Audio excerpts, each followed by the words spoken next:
শুভ দুপুর বন্ধুরা। দুপুর দুপুর চলে গেলাম একটি জন্মদিন বাড়িতে। দেখো প্লেট দিয়ে গেছে। বাচ্চাটির নাম হচ্ছে শিবাংশু, বার্থডে বয়, 5 বছর বয়স। মেনু কার্ড চলে এলো। লাভলি ক্যাটারার, দেখতেই পাচ্ছ। মেনুগুলো পজ করে তোমরা দেখে নাও। পাতে পড়ে গেল লেবু, একে খাবার চালু। প্লেন রাইস দিয়ে গেল। তারপর পাতে পড়লো বাঙালির প্রিয় শুক্তো। শুক্তোর পরই চলে এলো ভেজ ডাল, দেখতেই পাচ্ছ। আর ভালো করে ওপর দিয়ে একটু লেবুটা চটকে নিলাম। লেবু দিয়ে দারুণ খেতে লাগে কিন্তু।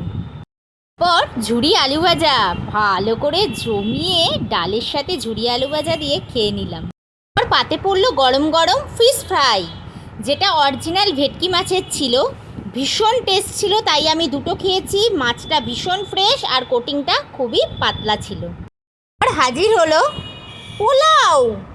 প্রচুর কাজু কিশমিশে ভরা ছিল। মেয়ে নেয়নি, আমি নিয়েছিলাম। আজকে শোস্টপার খাসির মাংস, পুরোপুরি গোলাবাড়ি স্টাইলে। প্রচণ্ড গরম, ছিঁড়তে পারছিলাম না। প্লেন রাইস পোলাও দিয়ে খেয়েছি, অপূর্ব লেগেছে। পর এলো আমের চাটনি আর পাঁপড়, যেটা মেয়ে নেয়নি, আমি নিয়েছি। পড়লো এইসা বড় কেশরী ভোগ, আর সাথে এই সন্দেশটা অপূর্ব ছিল টেস্ট। সে হাতে পড়লো পান আর আইসক্রিম। আইসক্রিমটা দেখাতে পারিনি, পানটা বাড়িতে এসে দেখালাম। কেমন লাগলো জানিও।